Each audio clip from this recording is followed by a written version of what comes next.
Hello and good afternoon. I hope that you can all hear me. So as we all get together, I welcome you to this live session whereby I am getting a chance to talk to all of you. So karibuni sana sana. I'm looking at the numbers as the people are adding up and coming up. So I'm very, very happy. Just asking my team, Martin, whether you can see me and everything in session. Yes, I've seen you. So we are good to go.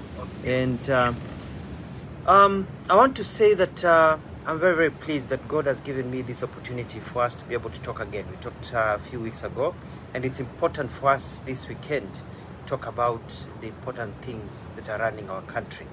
I always joke and I always say that the government of Uhuru and Ruto is a fairest government, or the most fair government, or the well-balanced government. You never had a government as balanced as that of Uhuru and Ruto. Why?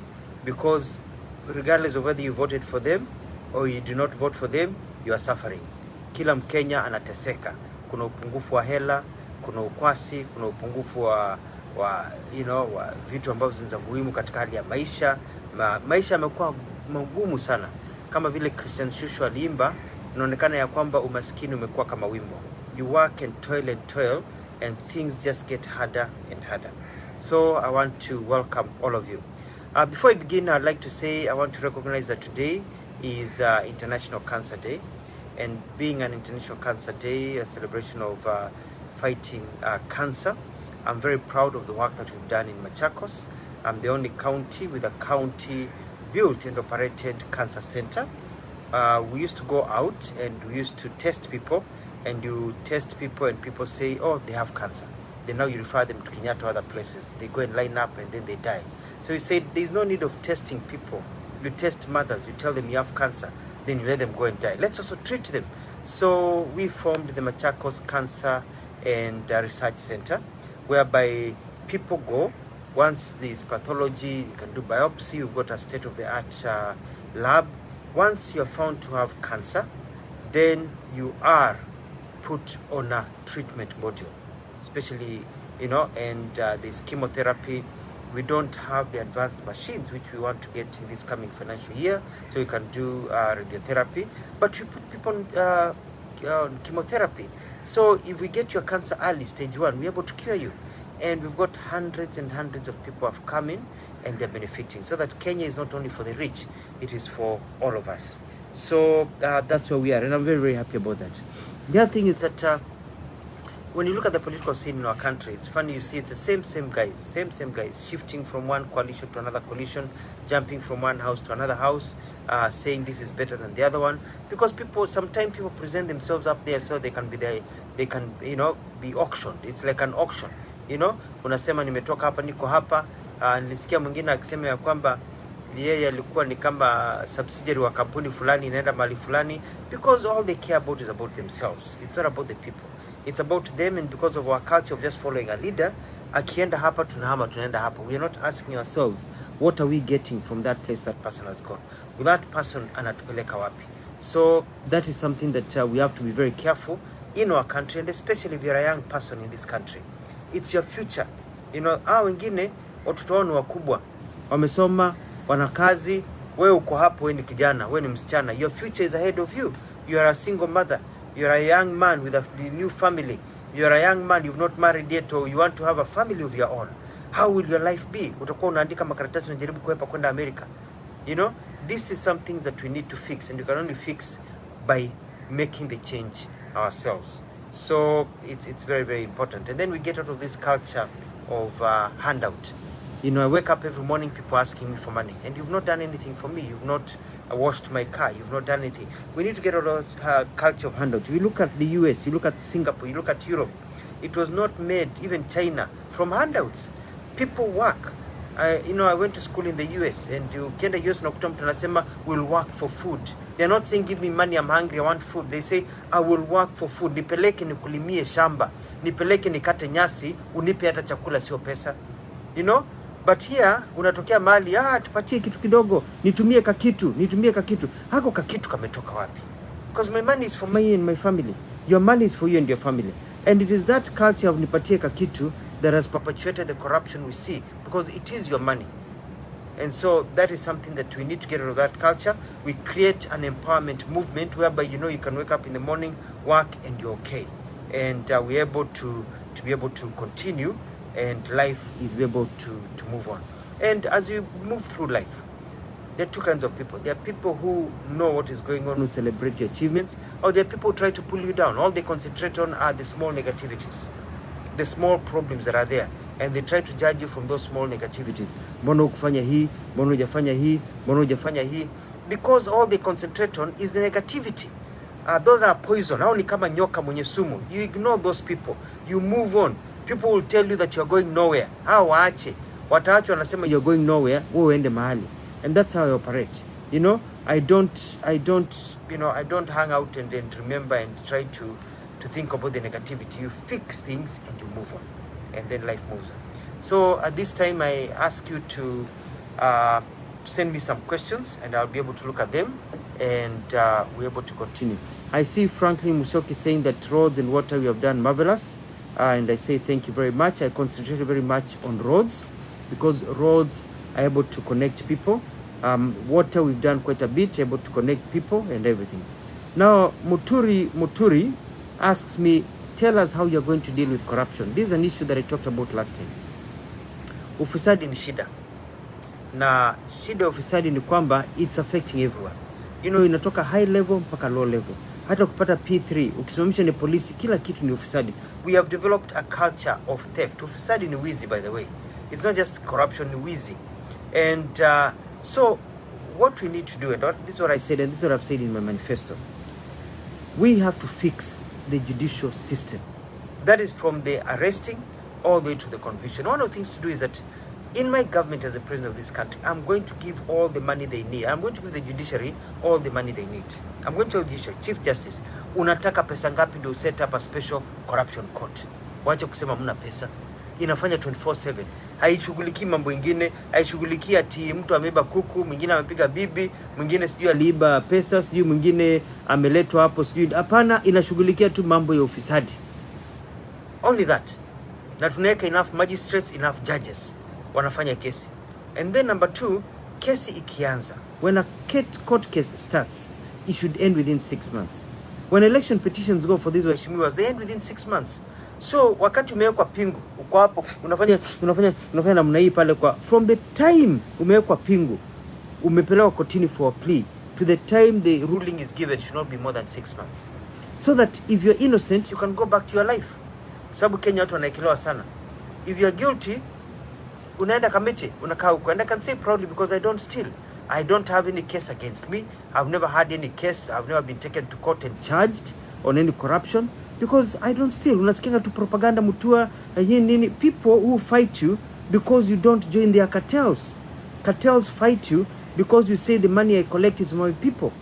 But I want people to be at. So when I become president, I'm going to ensure that we've got a system whereby within 1 year Wakenya watasema oh lolo, kesi zimefanywa, watu wamefungwa, ufisadi umeanza kupungua katika nchi yetu ya Kenya.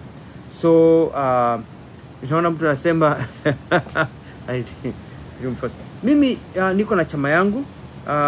Godwin anauliza, namwambia niko na chama yangu inaitwa Maendeleo Chap. Why is it called Maendeleo? Because it's an ideology. It is not a movement. It is a party with an ideology. Why do you go to vote? You don't just vote for a leader because you want the leader to be there. Why do you employ Messi to play for a football team? Because Messi atafunga mabao, not Messi to just show up there. You don't have flower girl. Why do you employ, somebody to run, or somebody to come and paint your house, ama mtu akujengee nyumba ama choo? Because fundi anajua kazi, au muemploy kwa sababu ati ni kabila lako. And that's where we go wrong. The party is Maendeleo Chap because we need Maendeleo. Development is what we need in our life. You need to move in from point A to point B. You cannot mark time here. Our women tell you clearly they want even to be in relationships with people who are focused. Our men will tell you they want a woman who can also help them. Anafanya kazi, unafanya kazi, mnaleta kwa meza, mnashare. Family inasonga mbele. Ni kusaidiana. But you do that with Maendeleo. So my party is called Maendeleo Chap because of exactly that. It's a party of people being able to work together for development. Arunga Christopher ananiambia nitembee Kenya. Nataka kuambia kwamba hii wiki inayokuja naanza safari zangu za Kenya. Utaona inaendelea na to be able to continue and tuendelee. I'm looking at the questions here. Watu wanauliza kuhusu barabara ya Inkola. Watu wanauliza queries kuhusu Mavoko and pollution, something that is well noted. And tumekuwa na shida ya meds and non-medical because of the type of relationship we have with camps and others, but we've been able to sort out that problem, as I promised you, within a week or two. Well, by the time I do, I come back and work, and we have another Facebook Live that will be a story of the past, and I'll be doing some major changes in my government in the following few weeks, because truly some people need to go home. Watu badala ya kwenda kazini wanaenda sherehe, watu badala ya kwenda kazini wanaenda kufanya biashara zao, watu badala ya kwenda kazini wanaenda kufanya mambo yao katika sekta zote.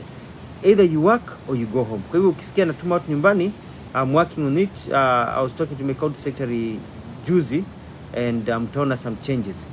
Naangalia what have been Jimmy Arab Limousines anauliza what plans do you have for Kenya? I have my manifesto very clearly, which I asked my team after this posting to repost my manifesto so that you can be able to look at it. All the things that we've talked about, you know, removing the bureaucracy, building 40 kilometers, 50 kilometers of tarmac in every constituency so that there are roads open up and create biashara. The power programs, the electricity programs that we have, all our polytechnics people will be able to study for free as they do in Machakos, so that you can be able to build your skills and be employable. People to be able to access credit, very low credit, so that you can be able to own your own home, paying only 1%. So I've got a good plan for Kenya, so to transform Kenya into the second world.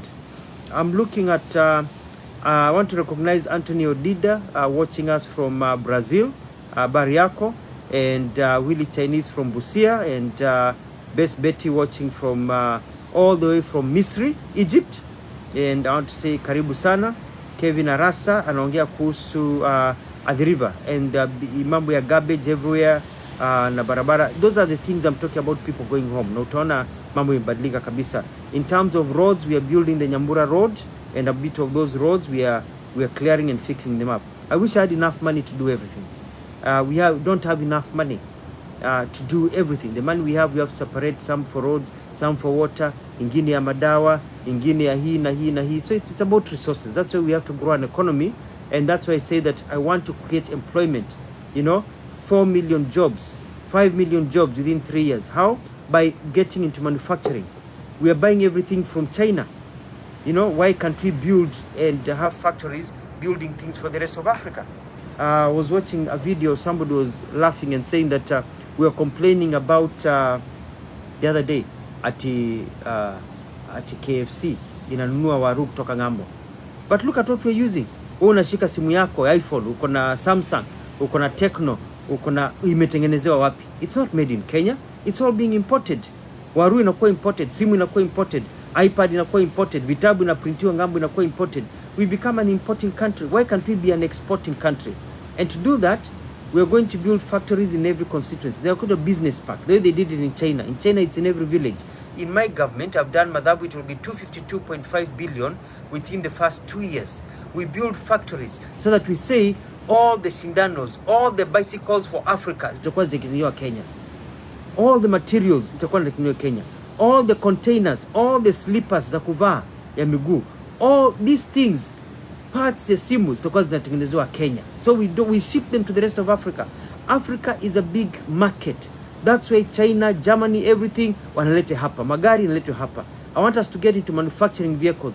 We get into where we say that no car will be sold in Kenya unless that car has even been put together in Kenya, assembled in Kenya. Tunaambia BMW, if you want any BMW sold in Kenya, then that BMW has to be assembled in Kenya. Renault has to be assembled in Kenya. So that we start by assembling, the next thing we're manufacturing our own Kenyan vehicle. That is how you grow jobs. That is how you get consumerism, money being able to circulate. Somebody anauliza about police brutality and fairness in the dispensation of justice. This is a very big problem. And I have a strategy in terms of that. And that comes down to Basically, we have to weed out the bad people, because majority of the police officers in this country are good people. Unaona ni mtu ametoka nyumbani, ameitisha kazi, they are good people, they work. But they also work under difficult conditions. Umeona zile nyumba zinakaa, wewe unalala nyumba moja, uko hapa, mwingine yuko hapo, unafanya mapenzi na bibi yako hapa, mwingine anafanya mapenzi na bwana yake hapo, nyumba moja ni kakaratasi ni kakitambaa kame divide. Mnapika hapo. Mmoja akinyamba inaenda nyumba nzima. I mean, it's a shame. We askari, I mean, what psychologically, that's trauma. The government of Uhuru Kenyatta has tried. They have been building home offices and everything. Now they have got the move, but they have not done enough in terms of really empowering our police officers. Let's pay them well. Our police officers should be paid well, such that there is no reason for them to collect bribes. So that you're collecting bribes, you're actually being greedy. And then what we'll do, we'll set up a system whereby we can be able to get them. Tuma watu wanawapatia hongo, unapatiwa hongo, unachukua na kwa pingu, unaingia ndani. We with them kabisa.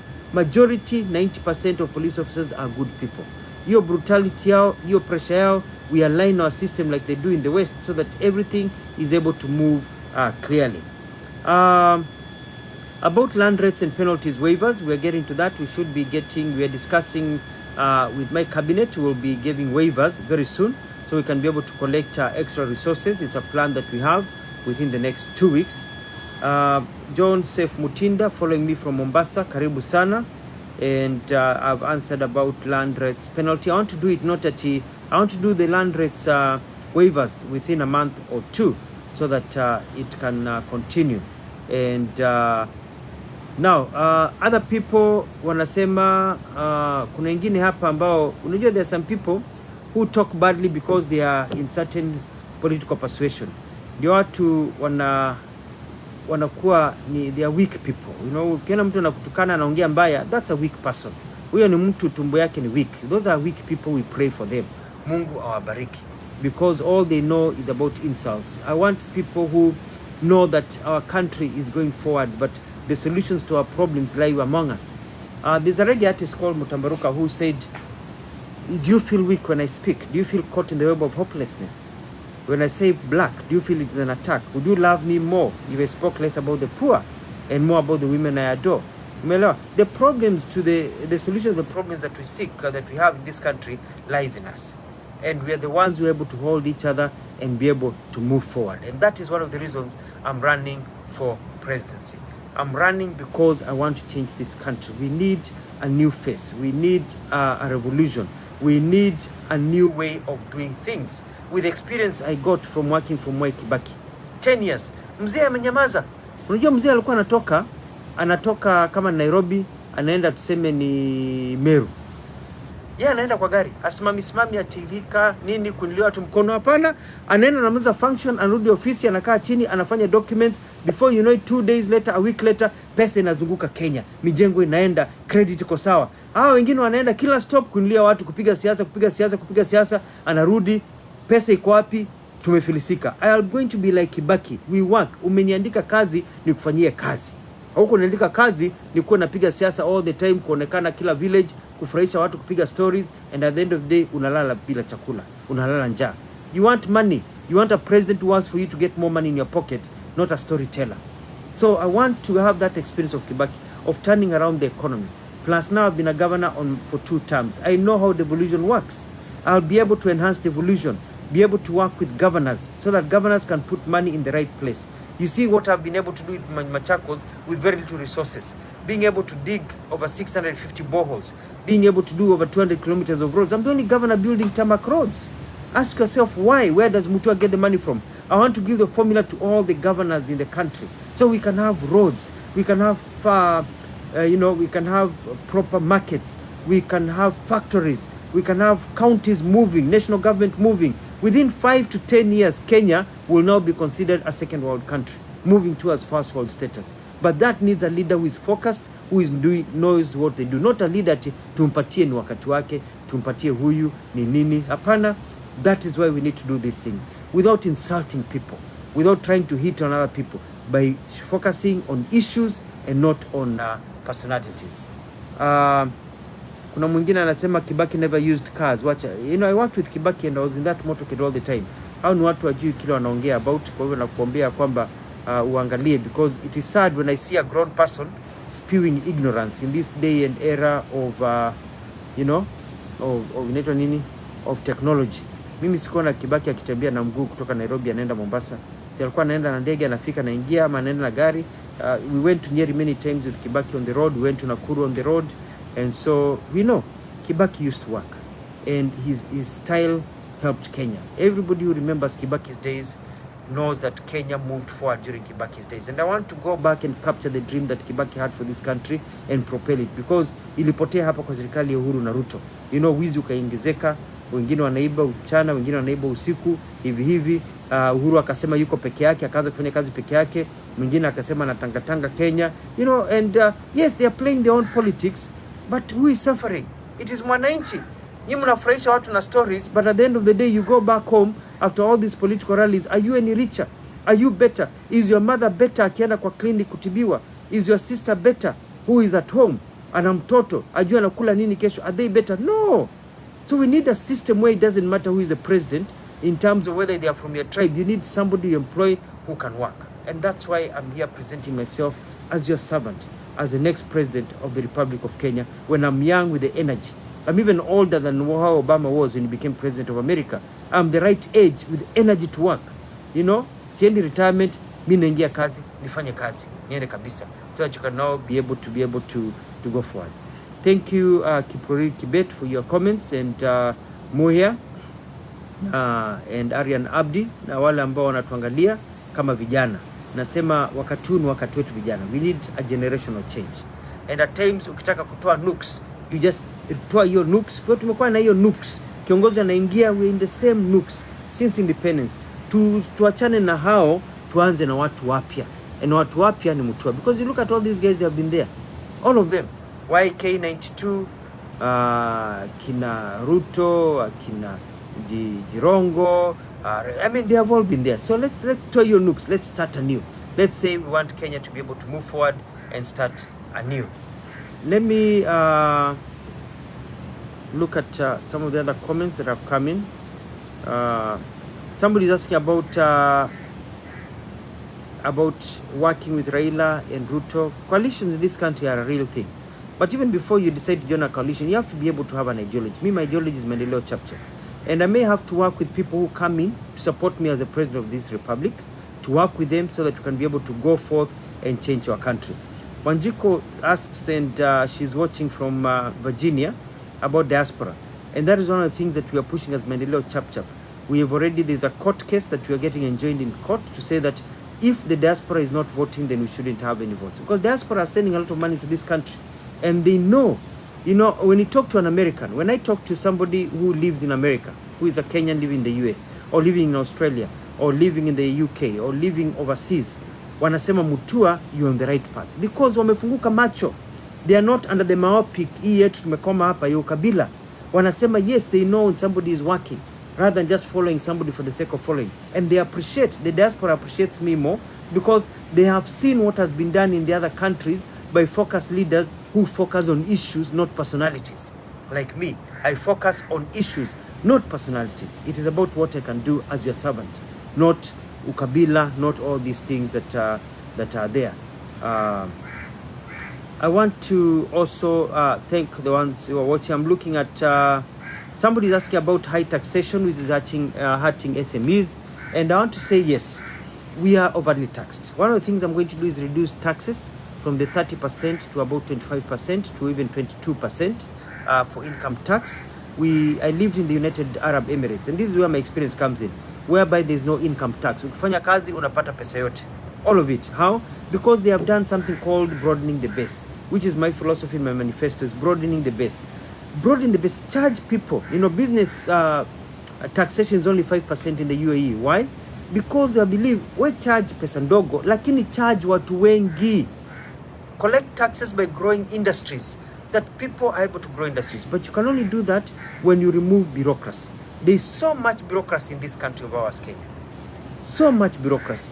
We have to remove bureaucracy. Ukitaka kitu ni one document, leo, kesho, you move on. I was in Australia the other day, spending time with my my children, and having a wonderful time with them. And I traveled, I lived in many countries. You apply for a passport in Australia in the morning today, you get it tomorrow in the morning, 24 hours. Do you want to say that because an Australian passport comes within 24 hours, that passport is of less quality than the passport in Kenya that comes after several weeks? No. It's about efficiency. Unamalizana na hiyo mambo. I went to Rwanda, nikaangalia. Rwanda, you register a company. It is free of charge.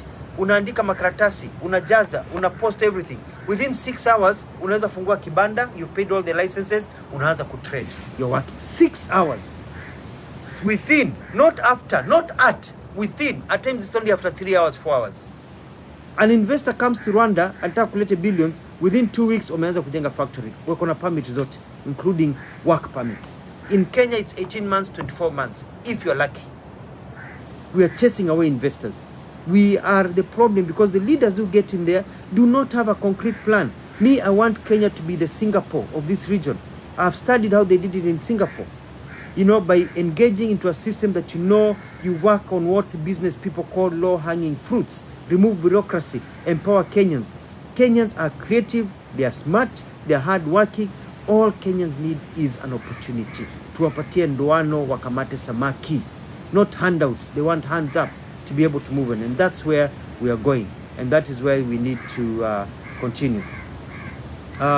Somebody is asking about the CBC curriculum, and I see where it's coming from, because unauliza yourselves, why is it that in the US, in Australia, in Japan, in these very developed countries, they have the CBC curriculum? Because it doesn't test memory, it tests application. Unakuta mtoto ameenda kufanya mtihani wa standard 7 8, baba yake amefariki juzi. Mtu ameenda, hawezi pita mtihani, then your life is finished. Ama you are so good at building things, but ini kuja kwa mtihani, your memory is not as sharp, but you can refer, you can Google, you know how to apply. Wanasema American education sio mzuri, but Americans are coming up with vaccines. They are building jets, super jets, you know, that carry people. They have the best hospitals. They have all these things through their CBC. So, I mean, it's an expensive one, but it's going to be cheaper for us in the long term. We're going to build people who are going to be able to do a lot of work, you know, and be able to move forward and tuendelee. Mwingine ananiambia tuende huko Turkey tuone na nataka kuvote from Turkey and all that. That's what we're working on, and be able to move this country in a good way. Mwingine anataka loan niishi USA. Unaona sasa anataka loan waende out of this country. Watu wataki loan wajenge Kenya, because kujenga Kenya inakuwa bureaucracy imekuwa too much. I want people to invest, you know, franchising. Make Kenya a country where dreams can come true, you know, and whereby, you know, you can work in the morning, you're not being harassed, you do the right thing. It's very clear. Ukijaza form in the West, una tick boxes 1 2 3 4 5. You don't even know whether you're going to get a visa or a permit. Utapata, because you've ticked the boxes. You put your documents in order. It is predictable, and that's what we need. And thank you, Pauline, kusema you need somebody like me who is gonna get Kenya's next level. And Twis Mwai is asking about the wage bill, and asking about the, you know, tuko na wage bill ambayo ni ngumu, ni high sana. The wage bill is high because also the money we are getting is not enough. When you get industrialization, you do this massive infrastructure development. When you remove bureaucracy, when you support SMEs, when you got this program of educating people so they can get into skill-based programs and be able to work, you are essentially growing the economy. That's what I learned from Mwai Kibaki. Then when the economy basket grows, then you find that the wage bill looks very small because the amount is bigger than what you have. So because you need the employees, you can't fire people. You can't start saying watu waende nyumbani ambao are earning a keep because they help in the consumer driven. What you need to do is to grow the basket, make it bigger, you know, and then you make sure that you only retain people who are able to work, people on contract, people able to work clearly and be able to deliver. But also, ukiangalia public service where you got permanent and pensionable is a good system. It works because people know they have got an ability to be able to go to work and work for a long time in their life, and also carry a career when they move from stage 1 to stage 2. So working in the national government that I've done, and working as in the county government, I understand how to do these things. Now you look at the massive debt that we've acquired. Debt is inevitable when you're poor. when you've got bureaucracy, when there's massive corruption. Because you have to keep on borrowing. You go to some of the countries with massive debt and corruption, you find very good highways because they borrow so that wanaweza kula. Like look at the cost of doing roads in Kenya. A Japanese came to Kenya, akasema, you're very rich. You're building a road in Kenya at 10 times the price we build the same road in Japan. Yet we are poorer and we are borrowing to build because we set our prices too high. Ukijaribu kujenga barabara at a low cost, wanasema ni barabara mbaya, wanakuja wanatoboa mashimo, hii barabara chap chap inaenda, and the roads are still there today. It's because people are all cutting deals. But what are the deals? Deals is your money. It's your money you're suffering. Na unasema ndio viongozi. So we need to get be able to work with people. Kuna mtu ananiambia nimsaidie na bili ya 20,000. Nasema sisi hapa naelewa kuna hiyo shida. Mimi Machakos watu waulizi bill because I have brought in universal healthcare in Machakos. Ufanyiwe brain surgery, ufanyiwe heart surgery, ufanyiwe nini, treatment is free, 100% free. Uvunjike mguu, wakina mama wanazaa free, ulale hata ICU unalipa zero. Cancer treatment ya 10-20 million you pay zero. Universal healthcare, it is affordable. We've had challenges the last few months because of this hii pesa kutoka national government imechelewa, so we've had problems with commodities which we are sorting out, but we provide free healthcare and it is possible. Nataka Kenya yetu ukiwa Kiambu usiseme ya kwamba nikutumie 20,000 utoe mgonjwa hospitali, because kazi yako ni kwenda hospitali na kutoka. You go to Australia, you go to Canada, you go to Japan, they have universal healthcare. If you go today to a country called Malaysia, and we went to Malaysia have universal healthcare. Everybody gets treated for free. Tulienda Malaysia, unauliza Malaysia, can you tell us how you set up this program? Wakasema, it's very easy. We use the manual. So which manual? Wakaenda kwa cabinet wakatoa, wakafanya imeandikwa Kenya's Program for Universal Healthcare 1972. They took our manual, they went and implemented it word by word. It is made by Kenyans for us. Na weko sawa. Sisi yetu dust because of self-interest. Terrible kabisa. Terrible kabisa. So let's keep on the questions coming. I need a chance to be able to blow my nose kidogo, alafu tuweze kuendelea. Hapa tukiendelea hivi.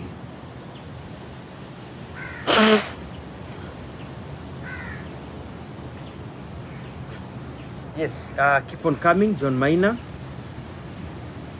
Watu wanauliza, citizens need to know the economy grows because some do not understand and they may vote for the wrong person and they want to know how the economy grows. Let me give you a small economic issue before I talk about sports, because somebody is asking about sports. You see, the way the economy grows is this. The economy is about circulation of money. There's what is called micro and macro economics. So what the government does, government collects money from taxes. Taxes are what you pay once you get a profit from doing business. Unauza kitunguu, unatengeneza 10 shillings. Government inachukua 2 shillings. Hiyo inaenda kwa exchequer. Then what the government is supposed to do is use that money to facilitate businesses, build roads, provide public services like health, water, so that people live comfortably, so they're able to contribute to the economy. But the growth of businesses is in industries, industrialization. When the Americans, for example, after the Second World War decided to get into industrialization, and they built super highways, and then they built factories everywhere in all the states, that is what made America grow. Now, it's also about taking advantage of mineral resources that you have. A country like Australia has coal. So they have been able to harness that coal and be able to sell it to China and others and get foreign exchange coming in, money they did not have. Kuuza zingine. What is our coal in Kenya? We've got our tea. We've got others. Our problem is that we do not add value, net of value addition to our agricultural products, which my government will mandate that there is no pineapple you're sending in whole. There is no avocado you're sending in whole unless there are products that you need to send in whole. Hatutaki kutuma maembe inarudishwa kama juice kutoka ngambo. We add value. Leather, unatengeneza kiatu, let the shoes be sent finished. Umenipata? So our raw materials are added value, we get more money, we send it overseas, we get foreign exchange. That money comes in, that money the government is able to do things that enable the private sector grow. Now, you need to bring people. A country, for example, such as Croatia. Croatia is part of that network of former Soviet Union. You know, you heard of Yugoslavia, Czechoslovakia, Bosnia-Herzegovina. They broke apart. And Croatia is a very small country. If you Google here and you look at Croatia today, and I'm just Googling from my phone, and you look at the population of Croatia, you know, for example, unaangalia population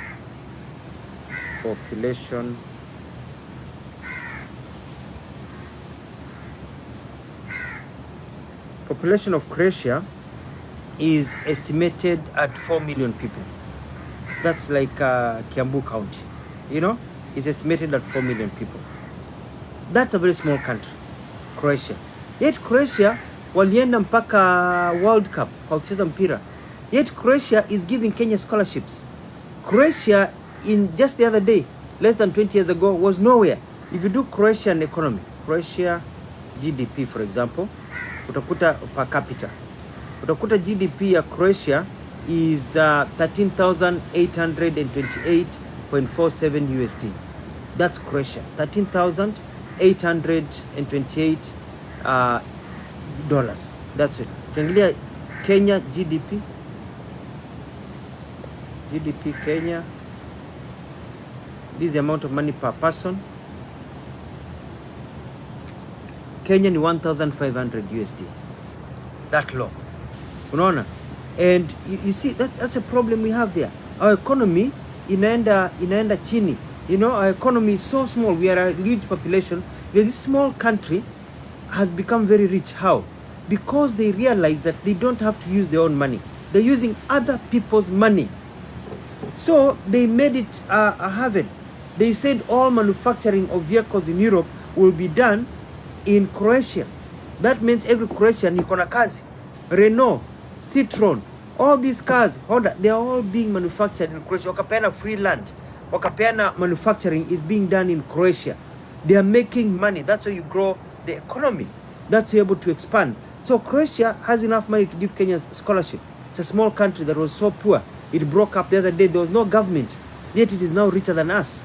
Because the leaders are thinking of how to utilize what they have in their country to turn around their economy. It's all about the money.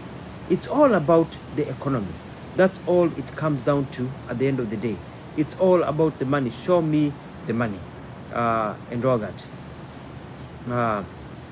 No, niko na homa kwa sababu ya allergies. Mtu anauliza about stress. Nimetoka ngambo juzi.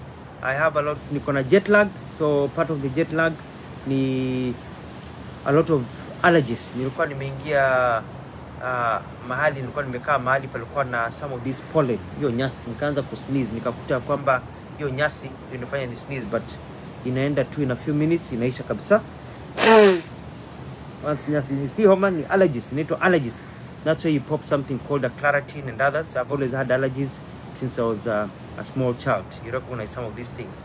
Lakini inatokea kwa sababu ya vumbi. We have so much dust in our country, which is what we need to turn around and have more tarmac roads and everything. Wacha niangalia hapa. Asante sana Frida KK. I see message yako ya mapenzi. Somebody is asking about the Ashara Fund. Yes, money for people to be able to do business. Mwingine anauliza Sigei, recruitment ya prison next week, ya slot unapeana bure ama unauza? Mimi sinanga slot. I don't participate in corruption. I'm not given any slots. Nobody give me slots. Because we need to be able to compete on an even keel. When you apply for a job to be a police officer, to be in prison, you need to compete knowing that ukishindwa, haukushindwa kwa sababu majina ilikuwa imepeanwa na mkubwa fulani, ulishindwa because you did not make the mark. Not because you are qualified, wengine wameingia na back door. That's a culture that I'm going to bring in this country of fairness. We want fairness. Unazaliwa, it doesn't matter whether your father is rich, whether unajua mheshimiwa, or fairness. That is what we need. Naangalia, before I talk the church fund, mtu anauliza people being recycled. Grace Mali yangu anauliza they want modern leaders like me. Asante sana. Mwingine anasema asante governor, nilipata majeraha, anaitwa Baba Brook, nikaenda Mlolongo, nilitibiwa bure. cha ukweli, na mimi si wa macha. Hongera maendeleo chap. Asante sana. What is the view on regulations of churches in Kenya? That is something that I'll need to talk about. Who did you manage so use the county funds without corruption? Congratulations, making Machakos the best developed county. We anajiita Ben Langat. In Machakos County, the scarcity of clean water. How are you doing about? Yes, actually in Machakos County, hakuna scarcity of clean water as much as there used to be. I realized that we get more rain than they get in Jordan, they get in Lebanon, they get in Israel, Saudi Arabia, UAE, Oman combined. So why do we have shortage of water? It's all about harvesting. That is why I bought machinery where we've been able to dig over 520 weirs and dams for our people in the villages. People now in Machakos are using that water to do irrigation. I have dug over 600 and about 650 boreholes and done over 450 kilometers of piped water. It may not be enough. We may need about over 1,000 boreholes. We need over 1,000 dams. I'm still getting there. We don't have the resources to do these things. But I've been able to turn around the lives of my people. So we are not where we are. When we go to Machakos, that we had a problem of food relief. Wakati wa njaa tunapewa chakula. Siku hizi Machakos is not in the list of counties getting food relief. Why? Because nilitumia akili ile nilipewa na Mwenyezi Mungu na kama kiongozi. Nikasema let us copy what others have done. Nikaangalia what President Ruto Mtamaruka alifanya Malawi. The problem of subsidy, mbegu za bure, tractors to dig everywhere. I implemented that in Machakos. Did the water program. Today Machakos is not in the list of counties that are getting food relief. With the program, if a new governor comes in and in your program, in about 3 to 4 years, Machakos will be able to feed the rest of this country, Kenya. Why? It is possible. Israel receives less rainfall than Kenya, yet they send us food. They sent us food. Shame on us. Shame on us. It's all about thinking and application and choosing the right leader with the right heart for the people, not about themselves, but about the person who is able to work. You know, we are all human beings. This is what tumezaliwa pamoja. You know, nobody is better than anybody else. So let's not get this into this sycophants ya kufuata mtu for the sake of following them. We follow people who can actually help us and do something for us. Now let me look at another comment here. Somebody is asking about sports. And, you know, Serikali Uhuru Ruto talked about building stadiums. Ziko wapi? Me, I built my stadium in 1 month. I'm continuing building. I'll be launching my stadiums in a few months here, a month or so. I'll launch my stadiums. I'm building more roads because I have to work up to the last minute. As long as napata mshahara, iwe kuna wakati wa campaign, si wa campaign, I'll work for my people. Now, it is very important that we talk about something that I've seen some people asking here, and that is about voter registration.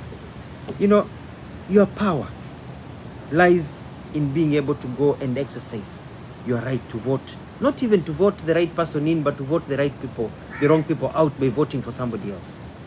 So nakuuliza tafadhali, if you've not registered, inaisha kesho. Please register. Have your vote. Samani, hizi allergies zinanisumbua sana.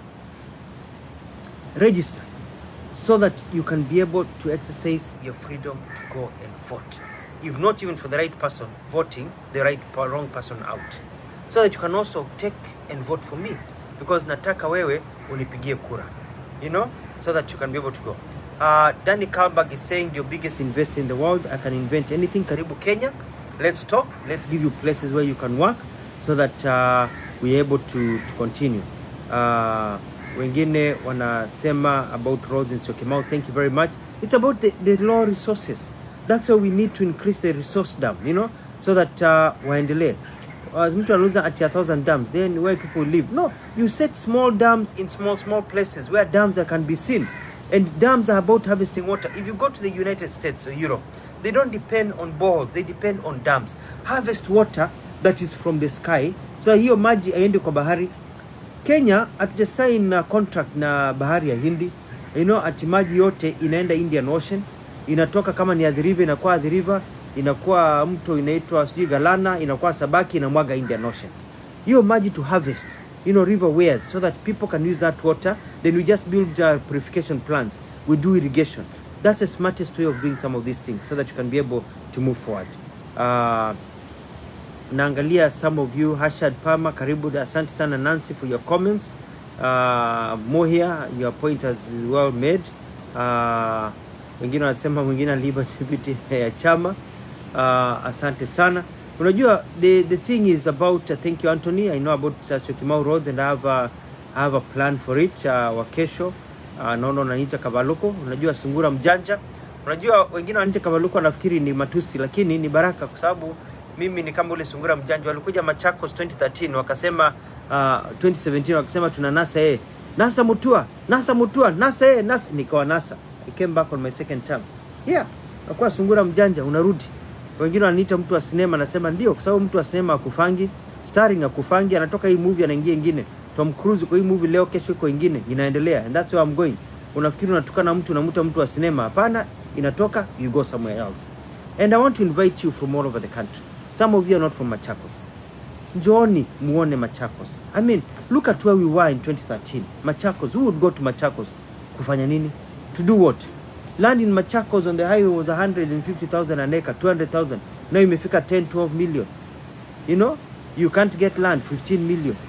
Land prices have gone up because we built Machakos. Malls are there. We are doing things. You know, we've been able to turn around the county of Machakos so that now people are proud of where they come from. Machakos. That when other counties wanasemanga wametoka Machakos. Tumejenga barabara. We've not done everything because hata mzee Jomo Kenyatta hakuweka maji kwa kila nyumba, hakujenga airport kila mahali, hakujenga hospitali kila mahali, hakuweza. President Daniel Arap Moi was president for 24 years. Hakufanya kila kitu, hakujenga hospitali kila mahali, hakumaliza kazi yake. Mwai Kibaki was president. Haimaanishi ya kwamba kila mtu yuko na kazi, ya kwamba kila barabara Kenya iko na lami. Uhuru amekaa kwa serikali na Ruto, kuna lami kila mahali? Hapana. Kuna maji kila mahali? Hapana. One person cannot do everything. I cannot be able to do everything in Machakos, but I have done more than any other leader has done in their region in this country, and I'm proud of that because ni uwezo wa Mwenyezi Mungu to give me the focus, not focus on me, but focus on my people and what my people want and where I can take them. That's what we want. Hii mambo ya power blackout, ukiturn right, left, power blackout. I lived in America for 7 years. We had blackout once, and that was through a winter storm. Na power ikakuwa reinstated within 24 hours. Winter storm. Kenya, mtu anakoa stima inaenda. And then look at the cost of doing business in Kenya. I will lower the cost of power. Power ikishatoka pale Kindaruma Dam, imetoka Masinga Dam, it should be free. Why should a company like KPLC be making profit? What I'll do is we need diversification, like they have done in other countries. I will introduce whereby people can also generate their own power and sell it. Let every county, every region have their own power generating company. Competition iingie. Si kuwa na kampuni moja. Look at supermarkets. They come, they fold. Another one continues. Why? Lakini ukitegemea one supermarket, you suffer. You suffer. Wacha supermarkets zishindane hapo. Moja ikiwa mbaya utasema hii stima yake inakatanga saa zote. Let me go to somebody else. Hii ikiharibika, you go to somebody else. Whoever is providing a good service, then you're able to move on. Because that is the Kenya we want, to be able to continue and do very well. Asante Kavato unasema People's Park is a place to be. It is. Na tuendelee hapo. Ngoja niangalie some of the other. Somebody is asking about the data economy and how people will be able to continue. You see, life has changed now. You go overseas, you find that children as young as 10, 12 years old go to class with their even mobile phones now. Unaambia baba kununulie kasimu, unaenda nayo, unafanya research nayo. We need to get out of that era where we thought that mobile phones or computers are a problem. We need to teach our people how to use information. The problem in this country, in the world, is not lack of information, that information is too much. You need to show people how to harness the right information and be able to deal with it as they go forward. Now, when I was somebody, Abdullah Osman Samo is asking about how to help the people of Northeastern. Edu Koigi is asking about agribusiness, which is a focus in my manifesto. How to be able to grow things. And is about onion, garlic, apple, potatoes, and how we can be able to import things like those we should be importing. And that's when Machakos has started what is called a quarter-acre program. So we can be able to grow things for the market, so people can remain with money in the pocket. Because at the end of the day, it's about having money in the pocket. Now, for our people of Northeastern, there's a program we started. It is not my idea. I have to admit, it's the idea of somebody called Ambassador Francis Mudaura, which was not implemented. And this is to go to Northeastern and look at, Northeastern culture. Majority of them are nomads. They move from place to place. What does that mean? That means they get very bad healthcare. They get very bad health service, very bad education services and others. People can still have their nomad, but we need to build for them centers. But you build centers by going close to where people conglomerate different sessions, and you build towns. Unachimba maji, una provide maji, unajenga shule, unajenga ofisi ya chief, unajenga an estate for people to be able to stay, unajenga mahali ambapo kuna dam ya malisho ya ng'ombe, ya ngamia na nini, na utaona watu watakuja. Even the men can go herding. Wanawake wameachwa hapo, watoto wanasoma, kuna healthcare, mtu akiwa mgonjwa usiku kuna hapo, kuna ambulances. That's a program I have for that place. And then you look at what they have. I bet today ukiangalia Northeastern iko na mafuta. We have oil, we've just not looked properly, so that they can also benefit from that oil. But even more important, let's build roads for them. Northeastern, they need roads that cut across, so there is connectivity. They are business people, so they can make money and have more money in the pocket, because they are children of this country.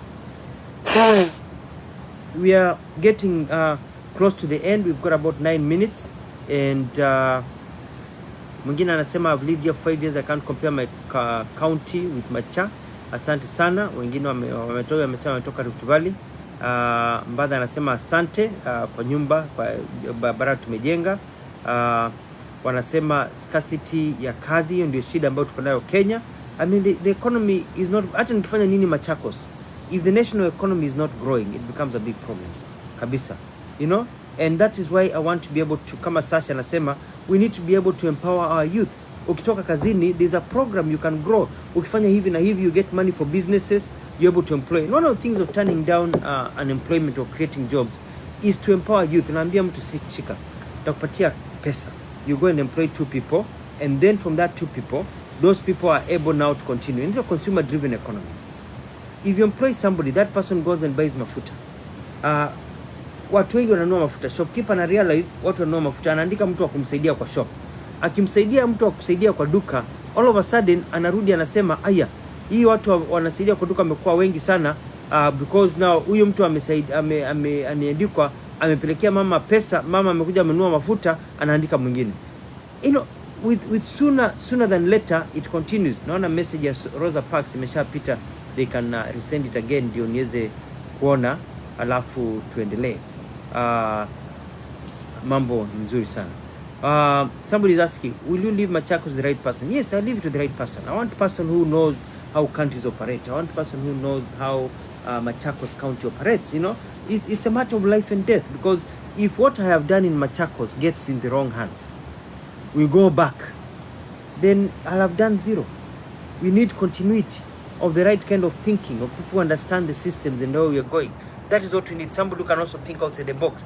Somebody who is as sharp as I am, to be able to do. Somebody ambaye anaelewa how my government operates, and that's what we need kabisa. Asante sana Jimmy 513. Bwana Mawi, asante sana, utanipigia kura, nimesema asante.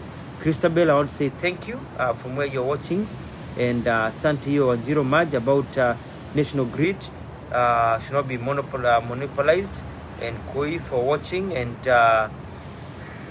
wengine wanasema ni kuwa waziri wa fedha ama waziri wa barabara. Me, I want to be the president.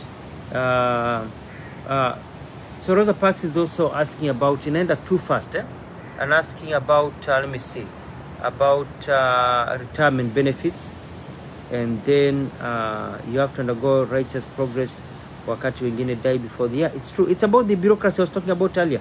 It's your money, but getting your own money inakuwa ni process. It's like you've got to beg. Unafanya kazi, getting your gratuity, getting your pension becomes a problem, because we have this kasumba. It's as if public servants are doing you a favor. It's not your favor. It's a culture change. We put a system. Tick the 3 boxes. There's a timeline. You get your money. You move on. You invest your money. Life goes on, and that is the culture that I'm going to be able to get to our people. So I hope I've been able to tuendelee. Kuna jamaa anajiita Christopher Nyaburi, anasema I'll give you 3 tracks fixed with PS system throughout your campaign period. Christopher Nyamburi, NYAMBURY. Asante sana Christopher. That is very good. Christopher, I'll ask my people to be in touch with you, Christopher, so that we can be able to help us, and it is your help because I don't steal your money. Me, I'm asking for your support so that we can be able to continue. Asante, nimeona hiyo Eric Mudhoni umeipoint hiyo ya Rosa tena, and nimefurahi sana, and I'm very happy, and we've been able to talk kabisa, and mimi naenda kuitisha urais. So mimi nakuomba tafadhali, and I like saying this as my parting shot. Nasema ya kwamba hii mambo ya siasa ni kama shule. Wakati unaenda shule unakuwa na mwalimu aliyekufunza nursery, ukienda secondary, ukienda primary, already know mwalimu, huyo mwalimu unamwacha. Unakuta mwalimu mwingine wa primary anakufunza, unasonga mpaka standard 7 8. Ukimaliza unamwacha huyo mwalimu amekufunza math, science, home science nini, unaenda high school. High school unafunza physics nini, unahitimu. Huyo mwalimu kama si yeye ungeenda university, unaenda university, unakuta professor anakufunza kuwa daktari, anakufunza nini. All these leaders who have been there, they have done very well. We need to thank them. But there is also generational change.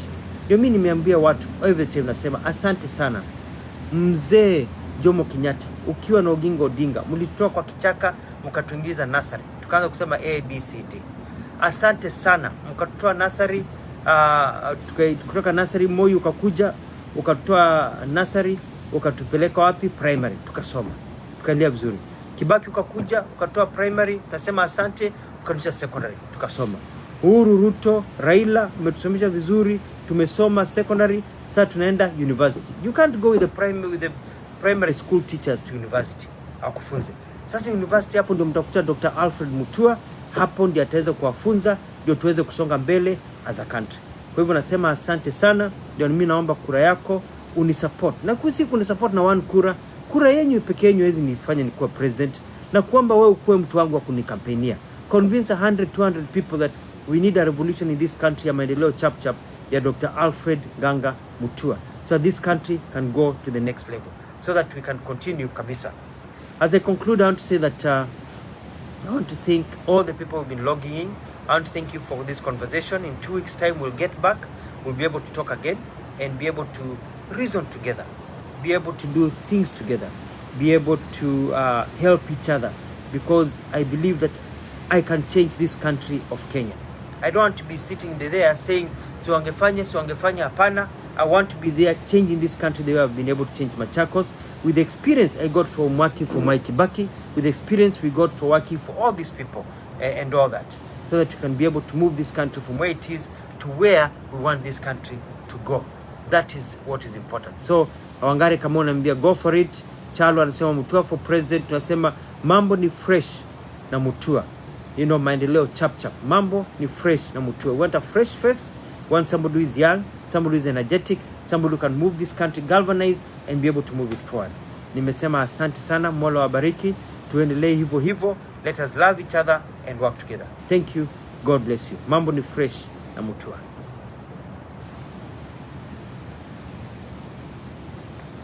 Asante. And we've been live for about an hour, and so I'm finishing this session. Mungu akubariki, na ukiamka asubuhi useme asante, and thank you Irene. I see your message ukiwa Dubai. Thank you very much, and I love that what you've talked about, that you like somebody not preaching hate but appreciation and development. We've seen in Dubai, we've seen in Qatar, we've seen in the Middle East, we've seen everywhere. So I want you to know that I'm there for you and we work together. Thank you very much. God bless you. Thank you.